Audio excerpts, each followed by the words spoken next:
Hello and welcome to Voices of Freedom, a Bradley Foundation podcast. I'm Rick Graber, President and CEO of the Bradley Foundation. On the podcast, we'll explore issues that affect our freedoms with a focus on free enterprise, free speech, and educational freedom. So let's get started. American culture has been described by many as being at an inflection point, socially, economically, politically. We're at a time of change that is really highlighting the need for deep reform in government and in our civic institutions. In our day-to-day lives, we watch once proud towns and cities become plagued by crime, drugs, and homelessness. Yet according to our guest on this episode of Voices of Freedom, all is not lost. He believes that it's not only possible to revitalize urban America, but also possible to restore institutions that have been captured by an ideology that is simply antithetical to American principles. Christopher Rufo is a best-selling author, filmmaker, and commentator whose work has significantly influenced contemporary American culture and policies. He's a senior fellow and director of the Initiative on Critical Race Theory at the Manhattan Institute and a contributing editor of City Journal. And of course, he is also a 2025 Bradley Prize winner. Welcome and congratulations, Chris. It is great to have you with us. Thank you. Chris, let's jump right in and, if I may, talk a little bit about you at first and your background and how you started out professionally. You have degrees from Georgetown and Harvard, and after graduation, you went into documentary filmmaking. Why'd you start there? Yeah, that's right. Yeah, after I graduated from Georgetown, the undergraduate degree, I felt restless and I felt the desire to really get out and see the world. And it's very interesting. One of my mentors at Georgetown, a dear professor of mine, took me aside my senior year and he said, Chris, most people are here to get on the escalator. You've gotten in, you're graduating, you can go into finance, law, the diplomatic corps, all of these things. But he recognized that I was on a different path. And so I wanted to get out and see the world on my own terms. I wanted to maybe avoid the kind of escalator or that kind of pre-planned ladder. And working in documentaries, first as a freelancer, then as a producer and a director, was really a way to escape that process and took me all over the world, seeing things, talking to people, learning new languages. And it was really a great way to see the world on my own terms and flex some of the kind of creative muscles or and kind of go through the creative process, making these films. I took that other path. I wish I had your courage to do something different. Good for you. Chris, you directed 4 documentaries for PBS, for Netflix, international television, including America Lost, which tells the story of 3 forgotten American cities. Why did you think it was important to focus on urban areas? And through that process, what did you learn? Yeah, well, I always had a fascination with how places are governed, and I had experienced a lot of kind of observation of different places around the world in my 20s. And then right around the time I turned 30, I wanted to do a domestic film. I wanted to look at, some of the forgotten places in the United States. And so devised this film that focused on a predominantly white working class community in the Rust Belt, predominantly Black, urban underclass in Memphis, Tennessee, and then a Latino and multiracial kind of post-industrial place, kind of neighborhoods in Stockton, California. The idea that some of these cultural problems that we've seen and that many conservative scholars have addressed in social science and other book-length works, I wanted to actually understand it on the ground, talking to people, living with people.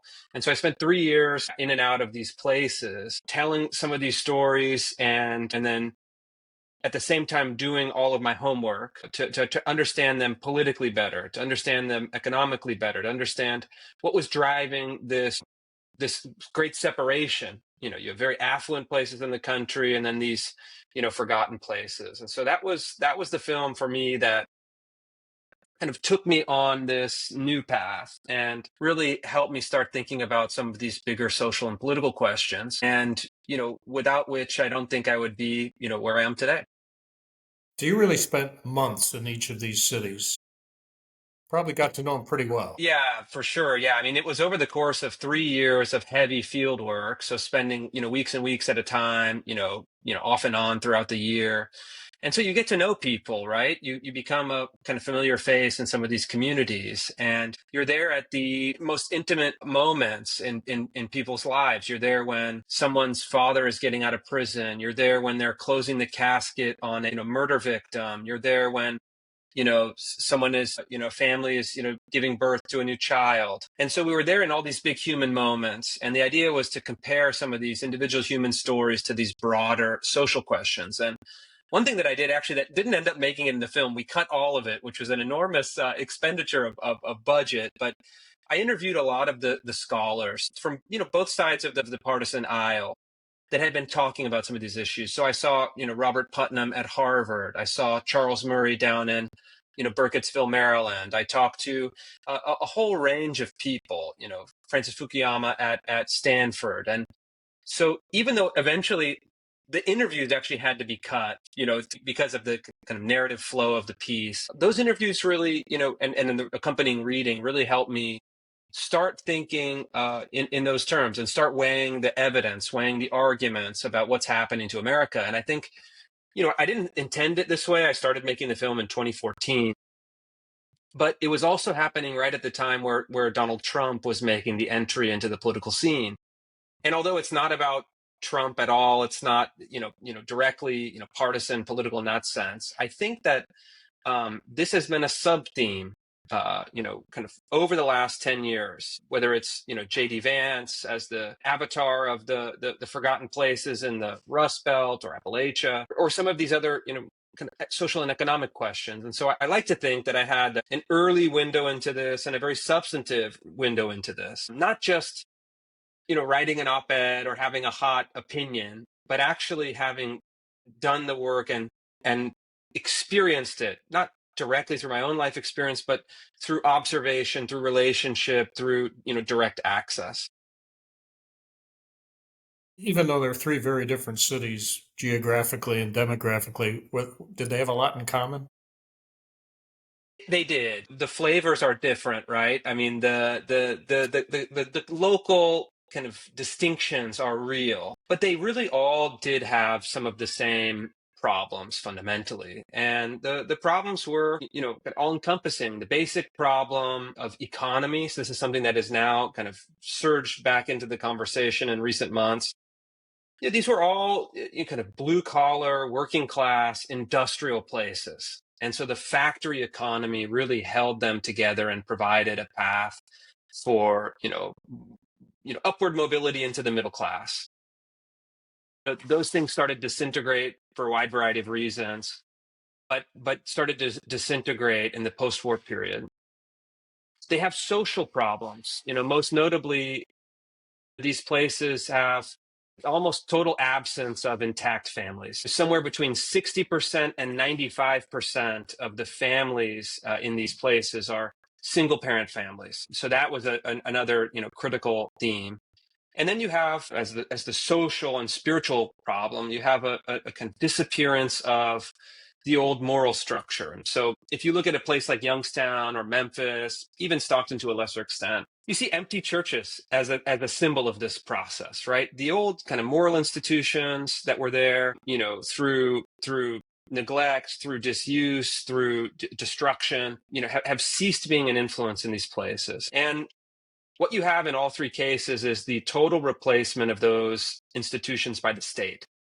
And so you have the government essentially, serving as almost the sole organizer of social, cultural, and individual life in these places. And, one of the things that I learned, especially looking at something like a place like Memphis, is that the federal government was injecting something like $3 billion a year into the city of Memphis through anti-poverty programs, which would break down to about $30,000 a year per household, under the poverty line.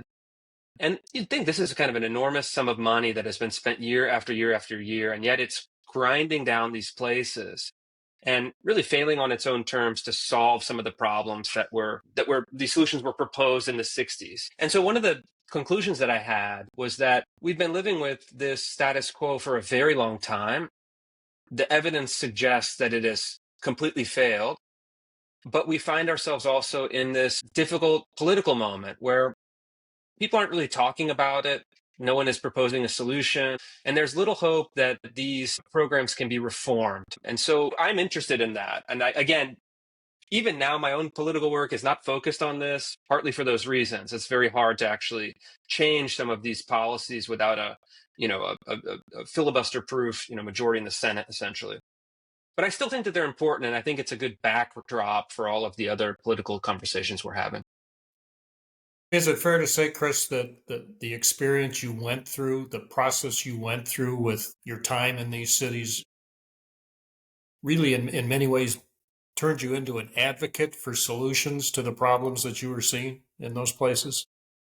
Definitely. And I think, and even more pointedly, it changed my politics and turned me into what you would call a conservative. And look, it was through observation and study. And so I read all of the books on these topics dating back, from the 1960s to the present, all the modern literature, and from left, right, and center, again, from Charles Murray to Robert Putnam, from Shelby Steele to William Julius Wilson, and over and over and over. The most compelling arguments for me at that time always were weighted heavily towards the conservative arguments. And so it just I didn't go into it thinking, I want to, only consider, conservative opinion, but the theories and the arguments that were laid out in the conservative literature about these questions just matched reality much more closely than the alternatives.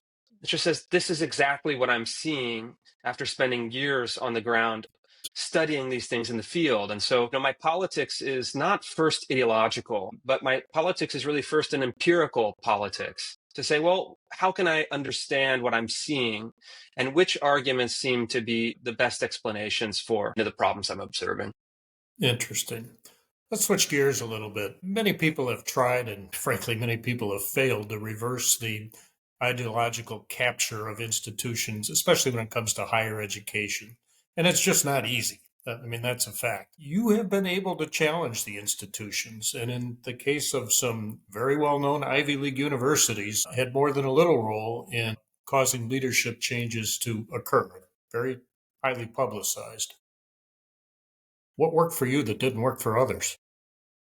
Yeah, it's a good question. I don't want to jinx it. It's one of those things where, you can talk about the techniques, but you don't want to jinx it. But look, I'll tell you a couple things, a couple lessons that I've learned that I think are really relevant to this. In my experience, conservatives have bought into this a couple things. The conservative argument for a while now has been, facts don't care about your feelings. That's the kind of popular telling of this idea. But there's this kind of myth that if you make the stronger arguments, then you will win politically. If you're more logical, more factual, more rational than your opponents, you will win. That's not true in my observation and in my experience. I think it's good, all things being considered, to be more factual, more logical, more rational. But actually, politics doesn't move on rational arguments, but politics to me seems to move more on emotional narratives, which can be, of course, expressions of that logical argument, or Yes. it could be, false. It could be propaganda in that sense. But what I've always tried to do what I've, figured out how to do rather, is to use the stories, use the reporting to try to bring some of these ideas into the political process. Not an intellectual process, because if you just keep your arguments and your stories and your advocacy in the realm of the intellectual, you end up kind of hitting a cul-de-sac or a dead end. Okay, great. You want to debate with somebody on the radio or something, fine. But I don't orient any of the things that I do towards that outcome. If that's a useful tool to advance the argument, great, you should do it. But ultimately, the goals that I found to be most satisfying are when you change policy, when you change personnel, when you get reforms to institutions, when you get something, a corrupt institution, when you take away their funding, all of these concrete political outcomes. And I remember, I was giving a speech a number of years ago with Governor of Florida, Ron DeSantis, and we were unveiling this campaign to shut down the DEI bureaucracy in Florida state universities. Yes. And I talked with a colleague, very nice colleague, and he said, "Oh, Chris, I don't know why you go on stage with those politicians. The politicians are kind of slimy, and it's somehow kind of beneath an intellectual to appear with a partisan politician." And I was very confused by this because I said, well, if we want our ideas to actually win, and we live in a constitutional republic, the way to do that is through politicians, through elected representatives. And so if you approach politicians with this kind of attitude, it's going to be very hard for you to actually get your ideas to become reality. And to me, that's the ultimate goal. I have tremendous respect for the pure scholars. I think it is so important, and we should protect that. That mode. I'm not a pure scholar by any sense of the imagination, but in fact, those of us who are in this more kind of this kind of halfway world between scholarship and pure politics, pure scholarship and pure politics, this kind of think tank world. It seems to me that the best approach is to try to ground your arguments in the best scholarship and move your arguments into politics as far as you can. And so I think because of those few reasons, some of these campaigns have been successful. Fascinating. It's tough to know in real time, but it seems like we are at a time right now where the landscape is changing. If you agree with that, if that's your sense too, where do you see opportunities to change the culture and institutions that just a couple years ago seemed to be permanently captured? And of course, I'm talking about government, I'm talking about higher education, entertainment. Are we at one of those moments? We are. We've seen a lot of progress in corporations. For example, you have corporations that are slashing a lot of these ideologies. Yes. Out of their administration. In state governments, I think because of the example of Governor DeSantis in Florida, they're starting to take education reform seriously and related issues more seriously. And then you have this second Trump administration, which, limited to the issues that I'm working on, at least has taken much more decisive and courageous action than previous administrations. And I think that we're in this period where the key question is going to be about the proper relationship between the state and the institutions. So for example, if you think about higher education, even public universities make up about 3/4 of the universities. Those are directly government institutions. But then of the 25%, virtually all of them accept public funds, accept public subsidies, accept public research grants, and are in effect a kind of satellite institution of the federal government.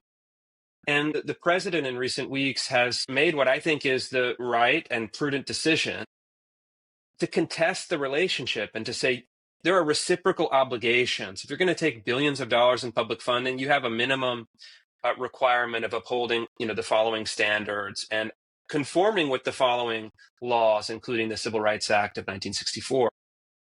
And so we're getting into an actual political fight. So, what I was saying earlier is that you want to move from the purely intellectual into the political arena.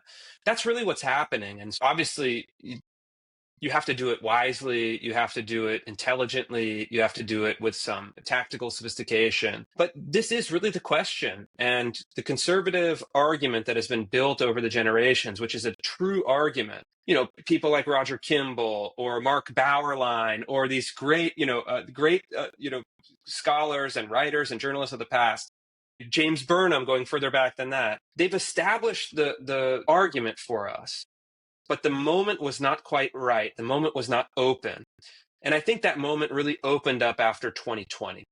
Because if James Burnham or Roger Kimball or Mark Bauerlein, if they could see the corruption of the academic institutions because of these mostly race and gender ideologies, it was still limited. Most people couldn't quite grasp it because they weren't specialists. After 2020, I think what happened is that the average American citizen started to understand what a very small minority of scholars and intellectuals had understood in the past. And so that really created the possibility for me and others to take those great arguments, to take that great work that had been done, to kind of put our feet onto it and use it as a lever to actually, turn these into popular issues. And so whether it's critical race theory, trans ideology, DEI, the corruption of higher education, these have become like headline political issues for the first time in a long time, probably since the 1950s and 60s and early 70s. So they kind of went dormant for about 50 years. They came back, and I'm very happy to see that the people who do what I do, rather the people who do what I can't do, which is administration. There are people who are very good administrators. I'm not one. I learned that. I tried various things. I'm very bad at it. But what's been so just gratifying to me is that some of these ideas and arguments that I've been making for a number of years seem to have penetrated into the thinking of many brilliant administrators in the new White House. And so it's a very exciting time, very exciting moment. I see Harvard continues to push back and resist. We'll see how that plays out. That's right. I'll tell you, they're going to try, but I think they're on much weaker footing than they would admit for a few reasons. One is because they're just on the wrong side of these issues. The polling data indicates that have a 3-to-1 advantage on these questions of DEI.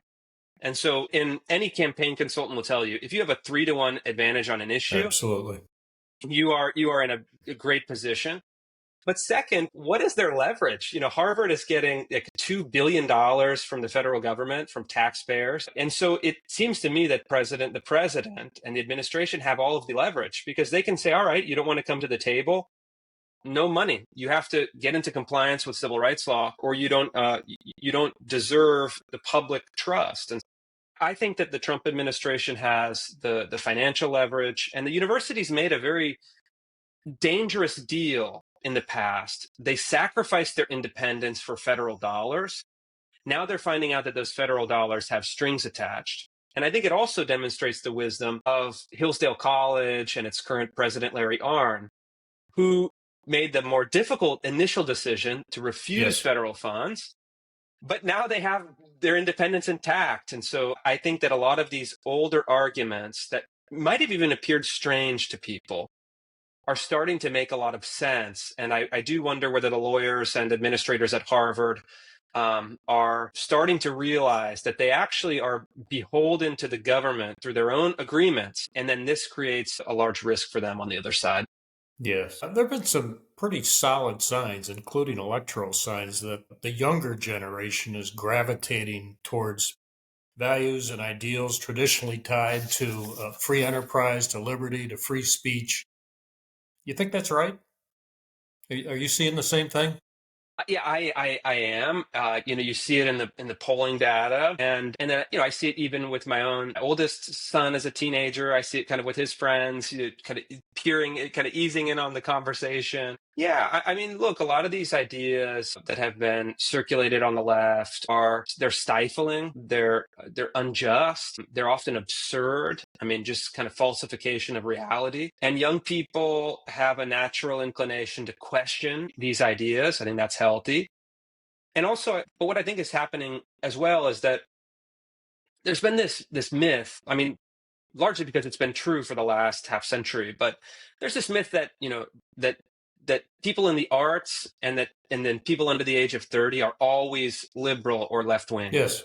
And that's been true for a while in the United States, but that hasn't always been true over time and across geographical borders. And so there's nothing inevitable about that. So I think that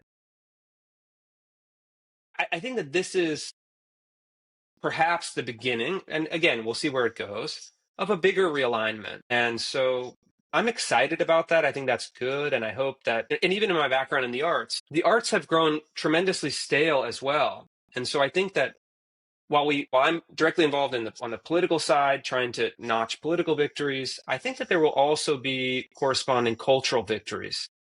And one of those cultural victories, paradoxically, coming from the conservative side, is opening up a greater range of artistic expression.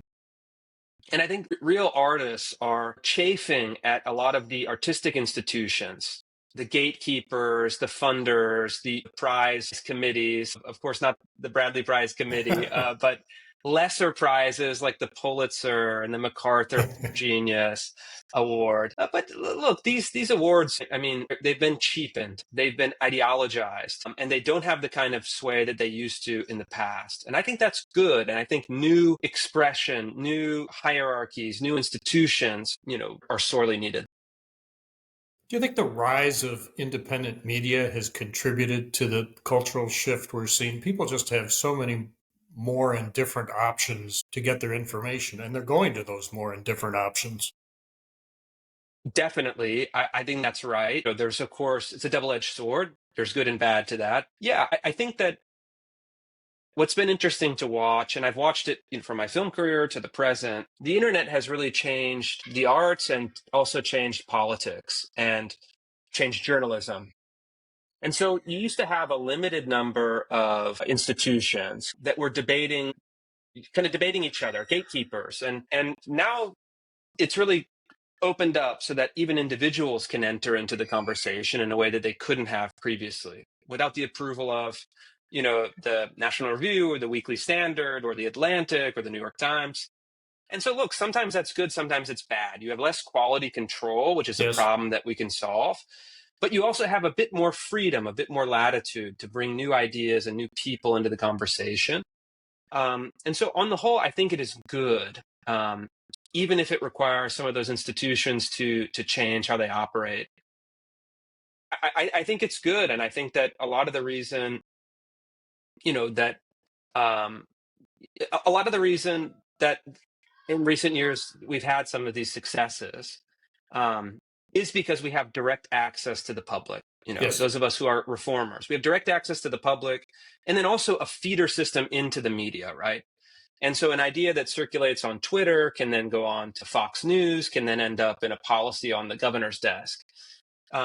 That's exciting to me. And although I'm a huge admirer of the institutions, appreciate the institutions, work with the institutions as well, it seems that the best way for conservative institutions to move forward is to come up with like a hybrid model where they can serve as a gatekeeper, a point of reference, a trusted kind of filtering mechanism, but they can also harness some of this energy that is circulating on the internet and refine it and fact check it and turn it into kind of the actual material that is required to become real politics.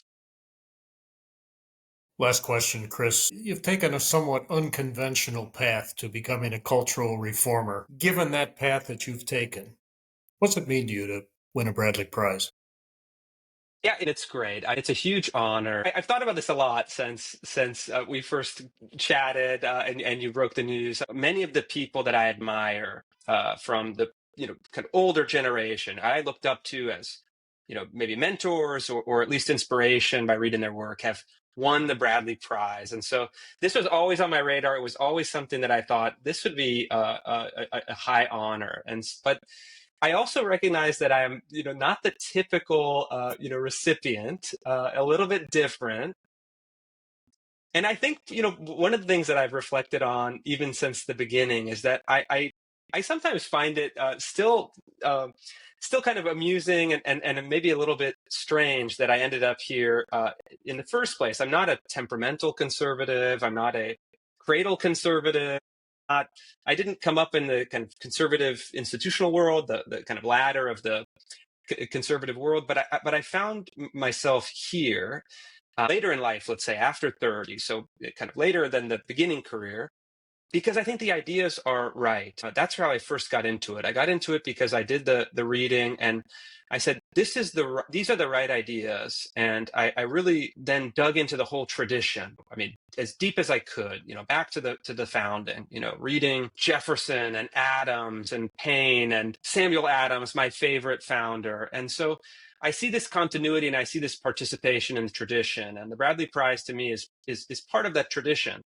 And the people who have been awarded the prize in the past are really upholding that tradition. And so, while I came into it from purely intellectual grounds, what I've discovered in my 5-6 years really kind of working within the institutions is I've also made great friends, good people, substantive thinkers, exciting publishers and researchers and writers and journalists and media figures, and so it's been that's been maybe a surprise to me, but probably really the gratifying part about it is I found a great community of people with not only the right ideas, but have become, actually good friends. And so I hope that at the awards dinner, I've invited many of these friends. I think a lot of them will come. And so it's just a very special opportunity. It's a great honor. And I really appreciate just being acknowledged as part of this tradition. And I think that there's something special about that. We look forward to celebrating with you and all your friends and family in just a few short weeks. Chris Rufo, thanks so much for spending time with us, and thank you for your courage. Cultural change is not easy, and you've experienced that firsthand. People will resist. People have already resisted. But thanks so much for helping to turn our country into what is hopefully a better direction for all of us. Thanks so much. Thank you. And as always, thanks to all of you for joining us on this edition of Voices of Freedom. Join us on Apple Podcasts, Spotify, or wherever you get your podcasts for our next conversation on issues impacting our freedom and America's foundational principles. And make sure to subscribe so you don't miss an episode. I'm Rick Graber, and this is a Bradley Foundation podcast.